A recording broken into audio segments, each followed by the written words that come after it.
नमस्कार मित्रों, महेश कुमार रिजल्ट सेतु में आपका स्वागत करता हूं।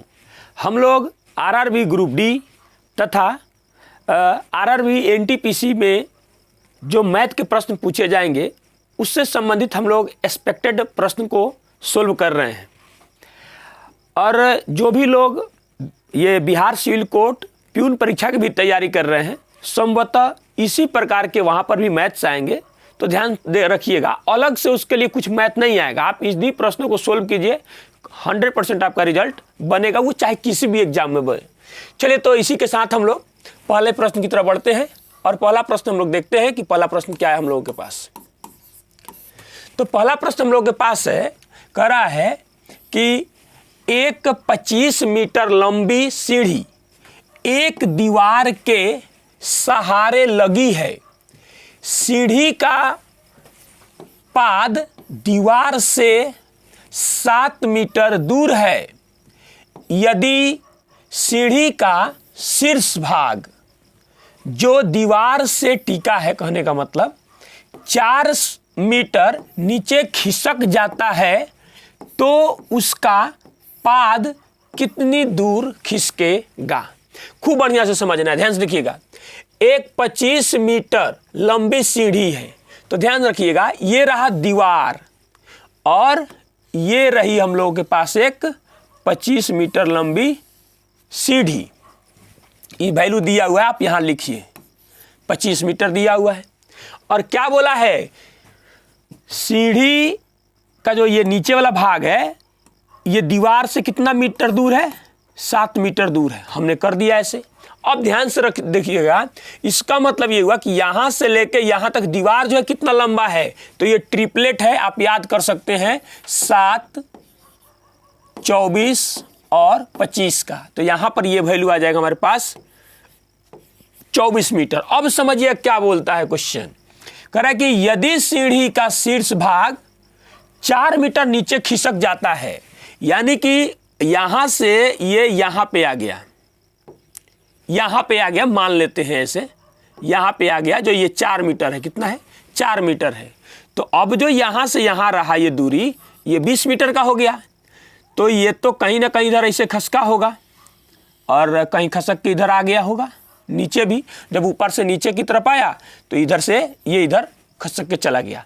अब समझिएगा जरा ध्यान से, सीढ़ी जितना है उतना ही रहा, 25 का 25 मीटर जो लंबा था जेव का त्यों रहा, लेकिन जो इसकी हाइट थी उसको कम कर दी गई। तो कह रहा है ये दीवार की, तो ये इसके जड़ की तरफ जो है इधर कितना वो सीढ़ी भागा है। अब 20 हुआ तो इसको काट के देखिए, ये भी फिर से ट्रिपलेट बन रहा है। ये हो रहा है हम लोग के पास 4 और ये बन रहा है 5। ध्यान दीजिएगा, तो 4, 5 एक ट्रिपलेट और होता है, 3, 4 और 5 का। तो हमने क्या किया, रेशियो में बदल दिया, यानी कि रेशियो जो प्राप्त हो रहा है यहां से यहां तक का रेशियो 3 प्राप्त हो रहा है। तो ध्यान दीजिएगा, इसमें अनुपात 1 का मान 4 दिया हुआ है, तो अनुपात 3 का मान कितना हो जाएगा, यानी कि इसका मतलब ये हुआ कि यहां से लेके यहां तक 12 मीटर लंबा, सॉरी माफी चाहते हैं, 5 से न कटा हुआ है, 5 चौका 20, 5 चौका 20 हुआ है, तो 5 या 15 ना होगा।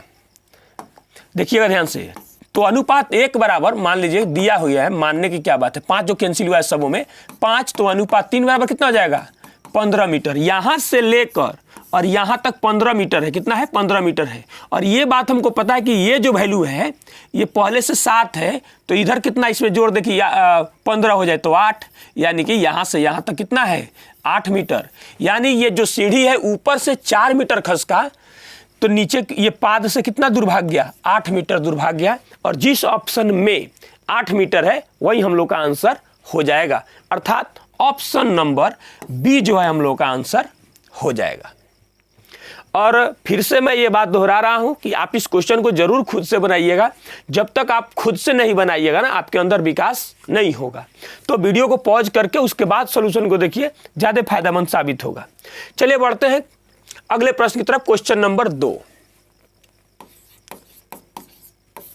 क्वेश्चन नंबर 2 में कह रहा है, एक विद्यार्थी किसी संख्या को 25 से गुना करने के बजाय 52 से गुना कर देता है और उसका जो उत्तर आता है वह उसी उत्तर से उसी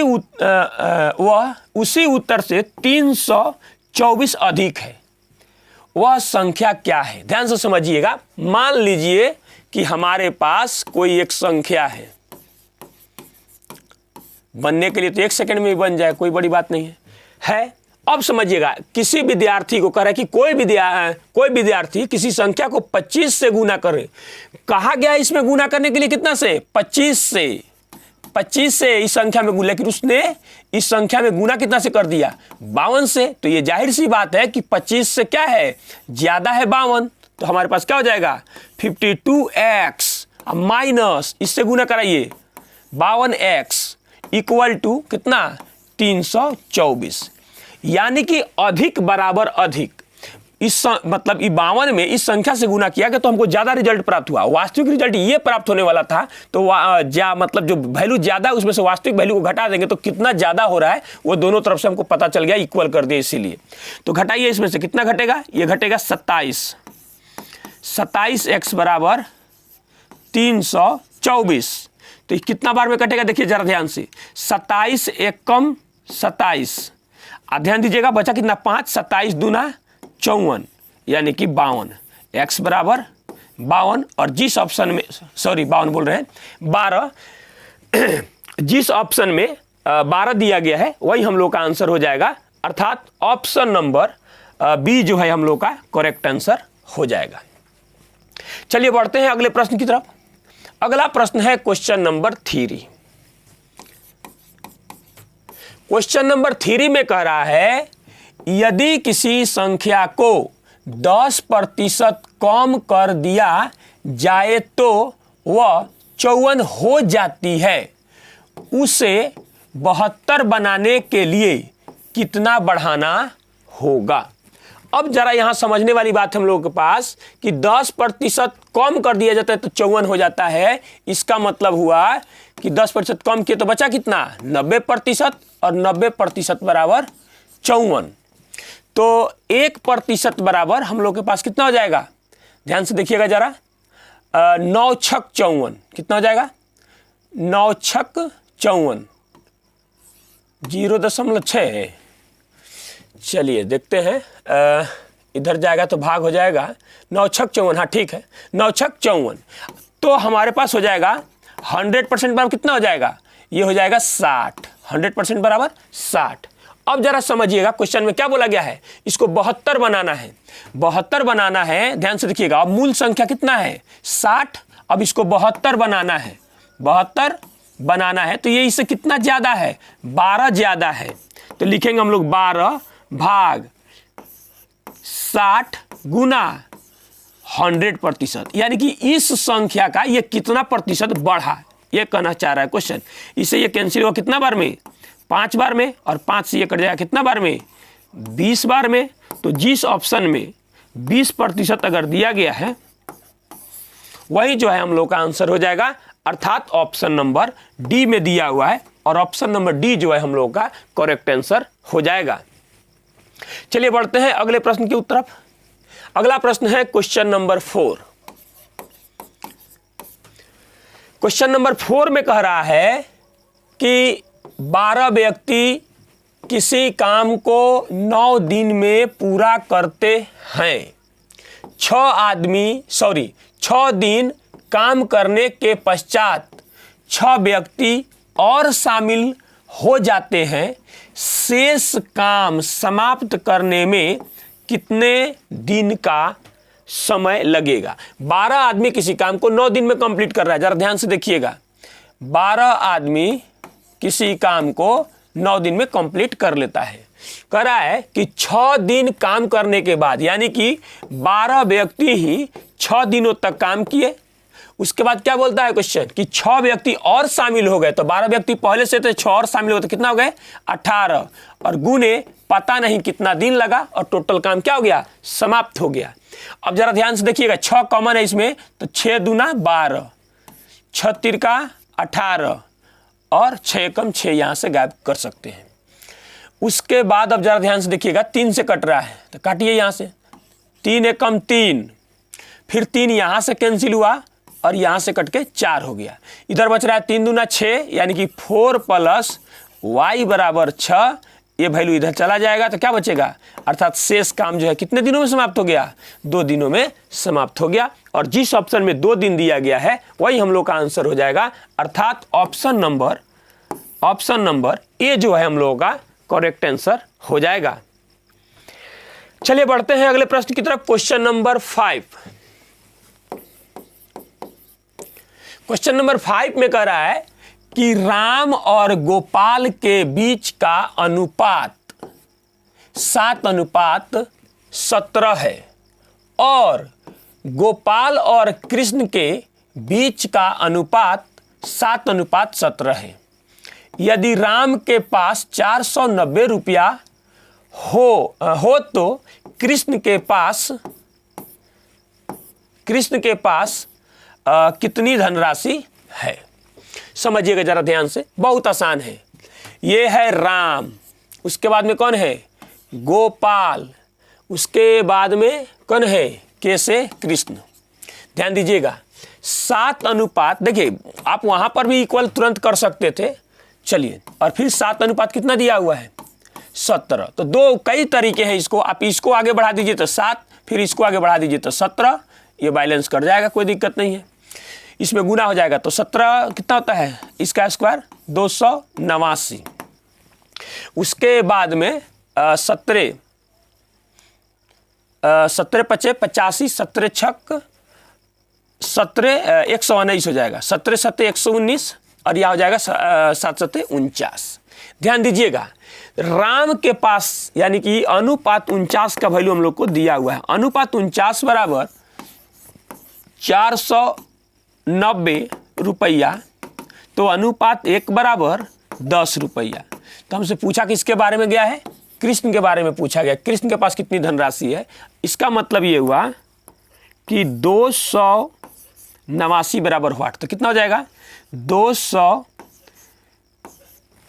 इधर से उतना जितना गुना किए उतना ही, यानी कि 2890 रुपया हो जाएगा। इसमें 10 से गुना करेंगे तो जिस ऑप्शन में 2890 रुपया दिया गया है वही हम लोग का आंसर हो जाएगा, अर्थात ऑप्शन नंबर ए जो है हम लोगों का करेक्ट आंसर हो जाएगा। चलिए बढ़ते हैं अगले प्रश्न की तरफ। अगला प्रश्न है क्वेश्चन नंबर 6।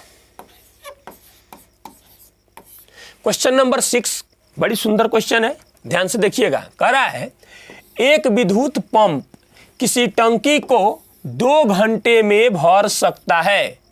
टंकी में चूंकि कहीं पर रिसाव हो रहा था, इसीलिए टंकी 2.1/2 घंटे में भरी।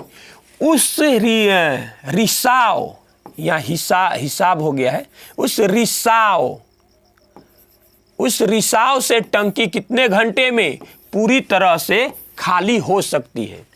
यहां पर रिसाव है, रिसाव क्या लिखा हुआ है, रिसाव। चलिए कोई बात नहीं, अब समझिएगा जरा ध्यान से। एक विद्युत पंप किसी टंकी को 2 घंटे में भर सकता है, तो मान लीजिए कि वो विद्युत पंप जो है ए है और यह किसी टंकी को 2 घंटे में भर सकता है। तो प्लस ऊपर, यहां पर भी हमेशा टाइम ऊपर और इफिशियंसी को हम लोग नीचे रखेंगे। अब समझिएगा, कह रहा है टंकी में चूंकि कहीं पे रिसाव हो रहा था, यानी कि जो विद्युत पंप है वो पानी को भर भी रहा था और रिसाव भी उसी समय रिस भी रहा था, यानी कि पानी निकल भी रहा था। ये दोनों एक साथ काम कर रहे थे। तो ध्यान दीजिएगा, ए हमने मान लिया है भरने वाले विद्युत पंप को, तो ए, और जो रिसाव मतलब मान लीजिए कि कोई होल है, छिद्र है जिसके कारण वहां से पानी निकल रहा था, तो हम मान लिए कि होल को एच। तो इसको जब ये दोनों एक साथ काम कर रहे हैं तो उसको भरने में कितना समय लग रहा है, 2.1/2 यानी कि 2 दूना 4 और 1 5, 5/2 घंटा। अब समझिएगा, भेजिए इसको इधर, इसको भेज दीजिए इधर, यानी कि इसका ये हमें प्राप्त हो जाएगा कितना, 5:4।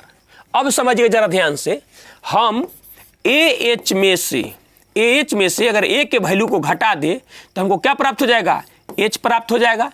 यानी जो वैल्यू खाली कर रहा है, रिसाव, क्या बोला है, रिसाव से टंकी कितने घंटे में खाली हो जाएगी। तो ध्यान दीजिएगा, AH का वैल्यू है 4, इसमें से हम घटाएंगे कितना, 5, तो हमें प्राप्त क्या होगा, -1।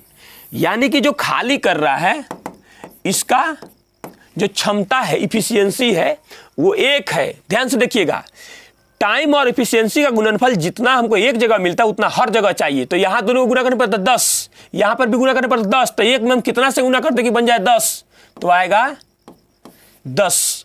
और ये रिसाव के कारण ये टंकी जो है 10 घंटे में खाली हो जाएगी, अर्थात ऑप्शन नंबर बी जो है हम लोगों का करेक्ट आंसर हो जाएगा। देखिए, आप चाहते तो फिर उसका एलसीएम लेके ऐसे भी बना सकते हैं, ये कोई बहुत बड़ी बात नहीं है, किसी भी तरीके से बना सकते हैं, रिजल्ट हमारा जो है वही आएगा। जो इच्छा हो, जैसे इच्छा हो आप बना सकते हैं। चलिए बढ़ते हैं अगले प्रश्न की तरफ। Question number 7। क्वेश्चन नंबर 7 में कह रहा है, यदि किसी वस्तु का बिक्री मूल्य 9,250 रुपया हो तो रुपया हो और उस पर 7.1/2% छूट हो तो उसका अंकित मूल्य ज्ञात कीजिए। ध्यान से समझने वाली बात है, क्वेश्चन क्या बोल रहा है। क्वेश्चन बोल रहा है कि किसी वस्तु को पर इतना छूट देने के बाद उसका बिक्री मूल्य ये प्राप्त हो रहा है, तो अंकित मूल्य कितना है। तो अंकित मूल्य हमेशा 100% होता है और 100% में से 7.5% छूट दे दिया गया तो बचा हुआ वैल्यू जो है वो हमेशा बिक्री मूल्य या विक्रय मूल्य कहलाता है। तो 7.5% जब हम लोग छूट दे देंगे तो हमारे पास कितना बचेगा, बचेगा 92.5%। ये दोनों मिला के 100% होना चाहिए। तो देख लीजिए, 92 और ये आधा आके जुड़ जाएगा तो 93 7 100। ये जो वैल्यू है ये किसके बराबर है, 9,250 रुपया के बराबर है। तो अंकित मूल्य पूछा गया है, मार्क्ड प्राइस। तो ये जो होता है हमेशा हम लोगों का वो 100% होता है। तो ज्ञात कीजिए 100% बराबर। तो जरा समझने वाली बात है, 100% बराबर। देखिए, इससे ये कैंसिल हो रहा है, कितना बार में कैंसिल हो रहा है, ध्यान से देखिएगा, एक बार में कैंसिल हुआ। तो ये दशमलव जो है इसके साथ आके कितना बना दिया इधर 100। और जब ये 100 में 100 से गुना करेंगे तो हमें क्या प्राप्त हो जाएगा, 10,000।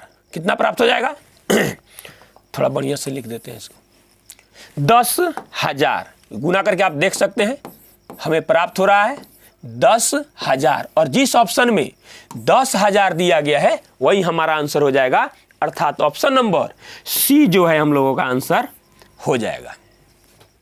उम्मीद करते हैं कि समझ में आई होगी। चलिए बढ़ते हैं अगले प्रश्न की तरफ। अगला प्रश्न है कि 8 number question, question number 8। Question number 8 में कह रहा है, कोई धनराशि ए और बी के बीच 5:6 के अनुपात में वितरित की जाती है। यदि बी को 360 रुपया मिले, 360 रुपया मिले तो धनराशि क्या थी। बहुत आसान क्वेश्चन है। ए और बी के बीच, ध्यान दीजिएगा, ये बिल्कुल बेसिक क्वेश्चन है। ध्यान से देखिएगा, ये रेशियो पढ़े होइएगा तो एकदम उसका बेसिक क्वेश्चन है। 5 चाहे तो आप क्वेश्चन में भी बना सकते हैं, लेकिन ये मेरे समझ में नहीं आ रहा कि आपका कॉन्सेप्ट कितना बढ़िया है, नहीं तो एक ही लाइन में बन जाता। ध्यान दीजिएगा, तो बी का वैल्यू कितना है, अनुपात में 6, इसी का वैल्यू दिया हुआ है, यानी कि अनुपात 6 बराबर 360। तो अनुपात 1 बराबर क्या प्राप्त होगा हम लोगों को, 60। कितना प्राप्त हो जाएगा, देखिए 6 से 6 बार में कट रहा है 60। अब समझिएगा, तो धनराशि ज्ञात करना है। धनराशि ज्ञात करने का मतलब हुआ ये दोनों के वैल्यू को जोड़ना है। तो दोनों के वैल्यू को जब हम लोग जोड़ेंगे तो क्या प्राप्त हो रहा है, 11, अर्थात अनुपात 11 का वैल्यू कितना हो जाएगा, जब इधर से 11 गुना किए तो इधर से भी 11 गुना कर देंगे तो कितना हो जाएगा, 0 का 0 6, यानी कि 660 रुपया। और जिस ऑप्शन में 660 रुपया दिया गया है वही हम लोग का आंसर हो जाएगा, अर्थात ऑप्शन नंबर ए जो है हम लोगों का करेक्ट आंसर हो जाएगा। चलिए बढ़ते हैं अगले प्रश्न की तरफ। या अगर आपका कॉन्सेप्ट क्लियर होता तो ध्यान से देखिए कैसे बनाते हैं हम लोग। यही 6 से यहां पर इसको कैंसिल करते तो आता 60 और ये दोनों को गुना करके 11 छक 66।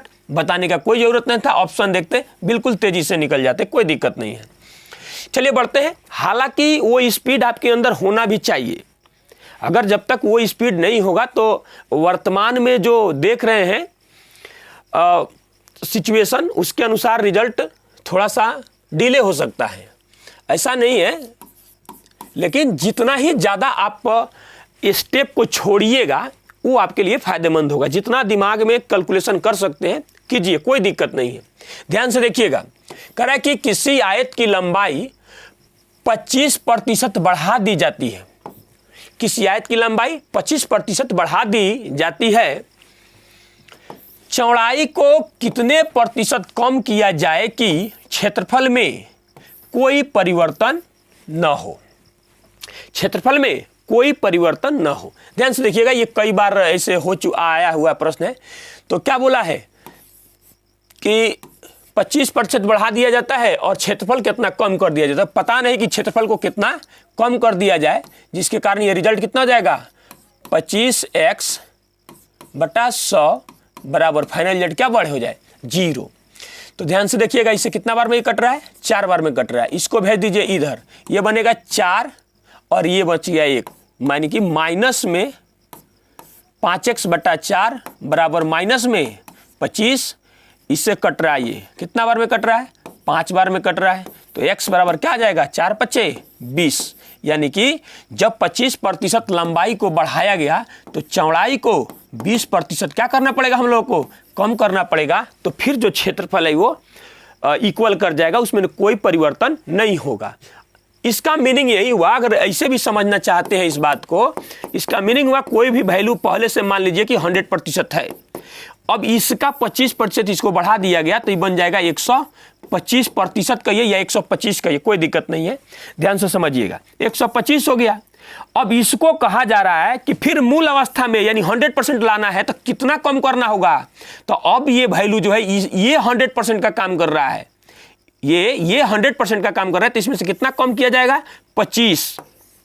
तो कर दिए 25 और ये 100% का काम कर रहा है तो ये जाएगा बट्टा में 125 गुना कितना जाएगा, 100%। ध्यान से देखिए कितना बार में कटेगा, 5 बार में, और 5 से कितना बार में कटेगा, 20 बार में। यानी अब इसका 20% हम कम करेंगे ना तो ये मूल अवस्था में चला जाएगा। क्वेश्चन यही कह रहा है, बात एक ही है, अलग अलग प्रश्नों में इसी बात को घुमा घुमा आपसे पूछा जाता है कि आपका कॉन्सेप्ट क्लियर है या नहीं है।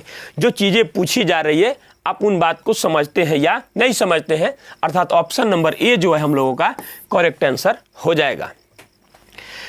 चलिए बढ़ते हैं अगले प्रश्न की तरफ। Question number 10।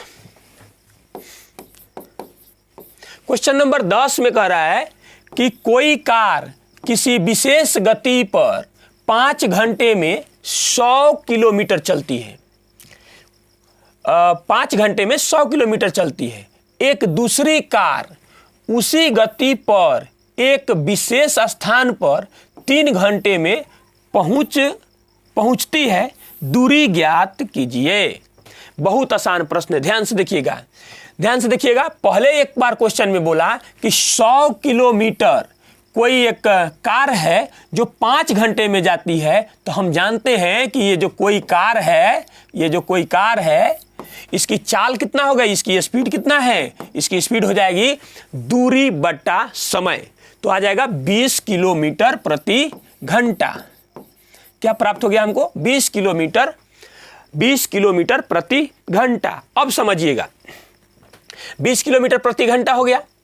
अब कह रहा है कि एक दूसरी कार उसी गति से, किस गति से, ये 20 किलोमीटर प्रति घंटा वाली गति से, 20 किलोमीटर प्रति घंटा की गति से एक विशेष स्थान पर 3 घंटे चलती है, तो गुना 3 घंटा। तो कह रहा है दूरी ज्ञात कीजिए, यानी कि वो दूरी कितना है, तो 20 या 60, क्या आएगा किलोमीटर, और जिस ऑप्शन में 60 किलोमीटर दिया गया है वही हमारा आंसर हो जाएगा, अर्थात ऑप्शन नंबर बी जो है हम लोगों का करेक्ट आंसर हो जाएगा। चलिए हम लोग अगले प्रश्न की तरफ बढ़ते हैं। अगला प्रश्न है क्वेश्चन नंबर 11। क्वेश्चन नंबर 11 में कह रहा है यदि सेक थीटा बराबर कॉसेक फाई और थीटा जो है 0 डिग्री से बड़ा है और फाई जो है किससे छोटा है, कह रहा है कि 90 डिग्री से छोटा है, तो साइन थीटा प्लस फाई का मान ज्ञात कीजिए। अब जरा सा यहां पर देखिएगा, हम लोग को ज्यादा उधर दिमाग लगाने की जरूरत नहीं है, हम इतना ही से समझ सकते हैं कि सेक थीटा बराबर कोसेक फाई, यह किस मान पर, थीटा के किस मान पर ये दोनों बराबर हो जाएंगे। अगर हम थीटा और फाई दोनों का वैल्यू अगर हम 45 डिग्री लेते हैं तो ये क्या हो जाएगा, दोनों बराबर कर जाएगा। अब समझिएगा, जब ये बराबर दोनों हो जाएगा तो साइन रखिए 45 डिग्री प्लस फिर 45 डिग्री, 45 डिग्री दोनों लेंगे तो क्या हो गया, साइन 90 डिग्री, और साइन 90 डिग्री का मान कितना होता है 1, और जिस ऑप्शन में 1 है वही हमारा आंसर हो जाएगा, अर्थात ऑप्शन नंबर ए जो है हम लोगों का आंसर हो जाएगा। चलिए बढ़ते हैं अगले प्रश्न की तरफ, क्वेश्चन नंबर 12। क्वेश्चन नंबर 12 में कह रहा है किसी समद्विबाहु त्रिकोण, त्रिकोण मतलब त्रिभुज जिसमें 3 कोण हो, के शीर्ष कोण और आधार कोण के बीच 4:3 का अनुपात है। किसी एक आधार कोण का मान बताइए। किसी, क्या हुआ यार, कुछ इस पे बैठ रहा है का, चलिए किसी एक आधार कोण का मान बताइए। समझिएगा जरा ध्यान से। मान लीजिए कि हमारे पास एक त्रिभुज है, यहां शेप से हम ले,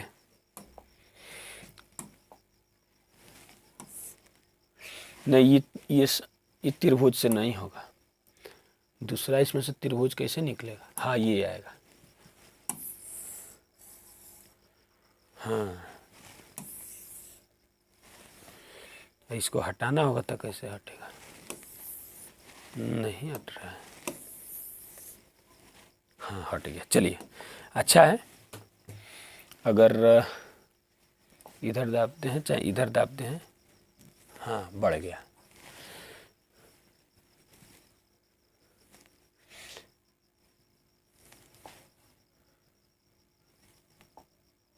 नहीं नहीं नहीं,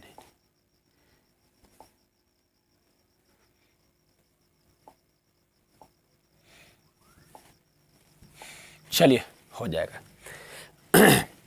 ध्यान दीजिएगा, कह रहा है कि किसी समद्विबाहु, तो मान लीजिए ना कि कोई दो भुजा जो है आपस में हमारे पास बराबर है। उसके बाद कह रहा है तो कह रहा है, क्या बोल रहा है क्वेश्चन कि त्रिकोण के शीर्ष कोण और आधार के बीच, तो ये रहा शीर्ष कोण, तो ये कितना है, किस अनुपात में है, ये है 4 और ये है 3, तो ये भी है कितना हमारे पास, कोण 3। अब जरा समझने वाली बात यहां पर है, तो कह रहा है कि किसी एक आधार कोण का मान बताइए, तो कितना हो जाएगा, 4 3 7 3 10। इसका मतलब ये हुआ कि त्रिभुज के तीनों कोणों का मान कितना होता है 180 डिग्री, तो अनुपात 10 बराबर 180, तो अनुपात 1 बराबर 18 डिग्री। हमसे पूछ रहा है किसी एक आधार कोण का मान बताइए, दोनों तो एक ही बात है, तो किसी एक को बताइए, तो कितना हो जाएगा हमारे पास 18 3 54, और जिस ऑप्शन में 54 डिग्री है वही हम लोगों का आंसर हो जाएगा, अर्थात ऑप्शन नंबर बी जो है हम लोगों का करेक्ट आंसर हो जाएगा। चलिए बढ़ते हैं अगले प्रश्न की तरफ, क्वेश्चन नंबर 13।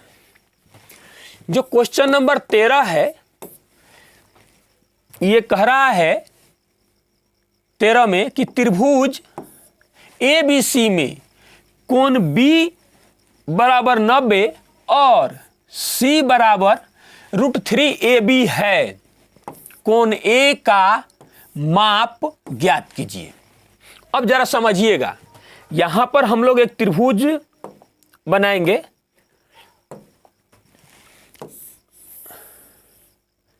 अब समझिएगा जरा, यहां पर क्वेश्चन में बोला भी है कि कोण B जो है कितना है, ये कोण जो है हम लोगों के पास ये दिया हुआ है 90 डिग्री का है, तो कोण B हो गया ये। उसके बाद ध्यान से समझिएगा, कह रहा है कि BC बराबर √3AB, ए बी। अब समझिएगा जरा ध्यान से, यहां पर किसी एक को ए और किसी को भी बी आप मान सकते हैं, इससे कोई दिक्कत नहीं है। अब समझिएगा जरा ध्यान से, तो देखिए सॉरी, तो बी सी न अब चाहिए, बी तो हो ही गया है ना, दो जगह बी थोड़े आएगा, अब सी आएगा। किसी एक को हम लोग क्या मान लेंगे, सी मान लेंगे। चलिए ठीक है, सी हो गया। अब समझिए जरा ध्यान से, तो ये हुआ बी सी का वैल्यू √3, तो बी से सी यहां तक है, तो यहां से यहां ये वैल्यू हो गया √3, और इसके साथ कुछ नहीं है, इसका मतलब यहां पर 1 है, और ये वैल्यू हो गया हमारे पास 1। अब समझिए जरा ध्यान से, यह एक अगर समकोण त्रिभुज है और एक कोण 90 डिग्री का है, तो ये अनुपात किसके साथ आता है, ये अनुपात यहां पर अगर कोण 60 डिग्री का है तभी होता है। या आप ऐसे भी सोच सकते हैं, कई तरीके हैं इस बात को जानने और सुनने का। और संयोगवश अब देखिए हमसे क्या पूछा है, कोण ए बराबर कितना होगा, तो कितना हो जाएगा 60 डिग्री हो जाएगा, अर्थात ऑप्शन नंबर डी जो है हम लोगों का करेक्ट आंसर हो जाएगा। चलिए बढ़ते हैं अगले प्रश्न की तरफ। अगला प्रश्न है क्वेश्चन नंबर 14। क्वेश्चन नंबर 14 में कह रहा है ए और बी ऐसी अपरिमेय संख्याएं हैं जिसमें a + b = q परिमेय संख्या हो, तो a - b क्या होगा। यानी क्वेश्चन कह रहा है कि दो अपरिमेय संख्याओं को जब जोड़ा जा रहा है तो क्या हो जा रहा है, परिमेय हो जा रहा है। तो उन्हीं दो संख्याओं को अगर आप घटाइएगा तो हमें क्या रिजल्ट, यानी कि वही दो अपरिमेय संख्या को घटाइएगा तो क्या रिजल्ट हमें प्राप्त होगा। अब मान लीजिए आपकी इच्छा, जिसको मन करे उसको मान सकते हैं। परिमेय प्लस अपरिमेय मिला के होता है अपरिमेय, तो क्या हो जाएगा 2 + √3 मान लीजिए। एक हमारे पास ए हो गया और एक बी में है हमारे पास 2 - √3 मान लिए। अब समझिए जरा ध्यान से, क्वेश्चन ये बोला भी है कि जब उनको जोड़े तो हमें क्या रिजल्ट प्राप्त हो, परिमेय प्राप्त हो। अब यहां जैसे इन दोनों को जोड़ेंगे तो ये अपरिमेय अपरिमेय कैंसिल होकर हमें क्या प्राप्त हो गया, परिमेय। अब जरा इसको चेक कर लीजिए a - b पर, जब हम लोग इसको घटाएंगे तो 2 + √3 माइनस 2 - √3 आप कीजिएगा। जैसे ही ऐसे कीजिएगा तो क्या होगा, 2 + √3 और ये माइनस इसको माइनस बनाएगा और इसको क्या बना देगा, प्लस। तो यहाँ पर जो ध्यान से देखिएगा, ये जो दोनों वैल्यू है ये आपस में कैंसिल हो जाएगा, तो हमें क्या प्राप्त हो जाएगा 2√3, और जो हमेशा क्या है ये अपरिमेय है। और ऐसा आप कितना भी संख्या अपने मन से मानकर या इसको किसी भी तरीके से बनाइएगा तो रिजल्ट जब वो परिमेय हो जाएगा तो फिर जैसे ही उसको माइनस कीजिएगा रिजल्ट हमें अपरिमेय प्राप्त होगा। अर्थात इसका आंसर जो होगा हम लोगों का वो बनेगा ऑप्शन नंबर सी, यानी कि हमेशा अपरिमेय प्राप्त होगा। आप और भी एग्जाम्पल देखकर वैल्यू को मान सकते हैं, अर्थात ऑप्शन नंबर सी जो है हम लोगों का करेक्ट आंसर हो जाएगा। चलिए बढ़ते हैं अगले प्रश्न की तरफ। Question number 15। क्वेश्चन नंबर 15 में दिया हुआ है, यह अलजेब्रा का प्रश्न है। कह रहा है कि a/b + b/a = -1 हो तो a² भाग b - b² भाग a या बटा a का मान बताइए। ध्यान से देखिएगा कैसे इसको हम लोग सोल्व करेंगे। a/b + b भाग a बराबर -1। पहले या तो इसका कैलकुलेशन कर लीजिए, तो क्या हो जाएगा a² + b² और भाग ab बराबर -1। अब जरा ध्यान दीजिएगा वहां पर, अब हम लोग के पास दिया हुआ है a² भाग b - b² भाग a का मान हम लोगों को ज्ञात करना है। अब जब इसको हम लोग सोल्व करेंगे तो हमें क्या प्राप्त हो जाएगा, AQ, ध्यान दीजिएगा जरा, AQ - BQ। ऐसा क्यों, इन दोनों का एलसीएम लिए हैं। एलसीएम में जैसे b से भाग देंगे तो हमें ये प्राप्त होगा, तो फिर ऊपर दिए गए वैल्यू में हम क्या करेंगे, गुना करेंगे, बन जाएगा बट्टा में क्या AB। अब समझिएगा फिर, अब ये वैल्यू जो होता है किसका फॉर्मूला होता है? ये फॉर्मूला होता है a माइनस बी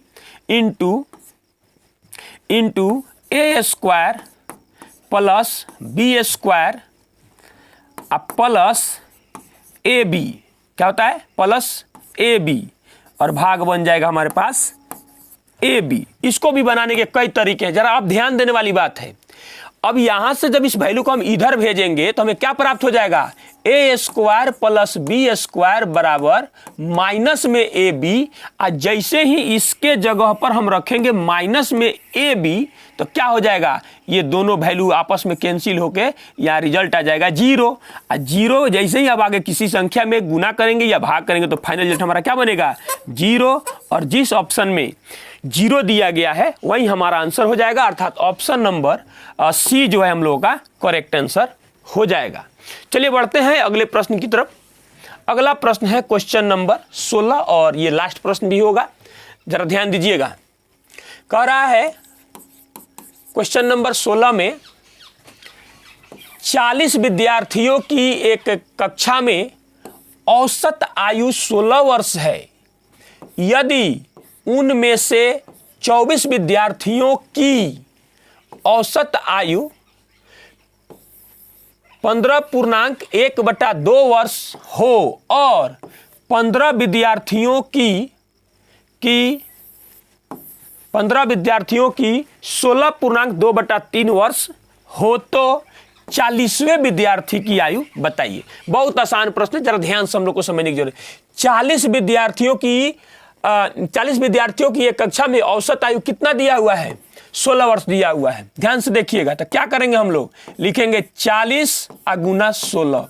ऐसा क्यों हमने किया कि योग बराबर होता है आंकड़ों की संख्या गुने आंकड़ों का औसत। तो औसत गुने संख्या बराबर योग होता है, यानी टोटल का योग निकल गया। अब समझिएगा 24 विद्यार्थी के बारे में हमको दिया हुआ है तो लिखेंगे 24 गुना 15 दूना 30 है 31, तो 31 भाग 2 बन जाएगा।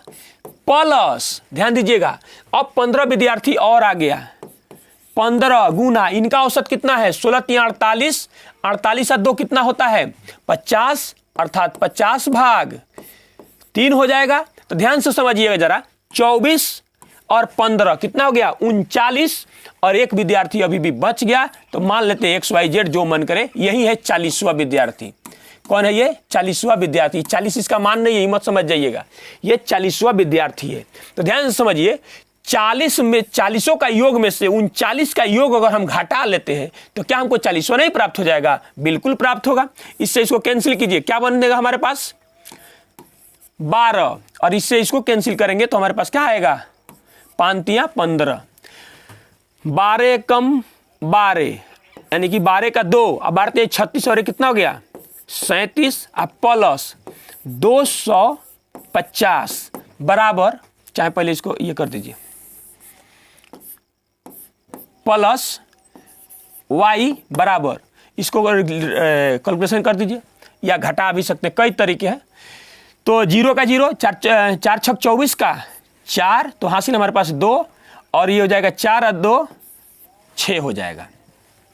इन दोनों वैल्यू को जोड़िए, y बराबर हमें प्राप्त हो रहा है 640 माइनस 2, जाके सट जाएगा इधर, यहां लिखते हैं 2, अब 7 और 5 12, 12 का 2 तो हासिल कितना? 1, 3 और 2 5 और 1 6, तो y का वैल्यू कितना आ जाएगा? देखिए 600 से 600 कैंसिल हो गया, और 40 में से हमको कितना घटा देना है?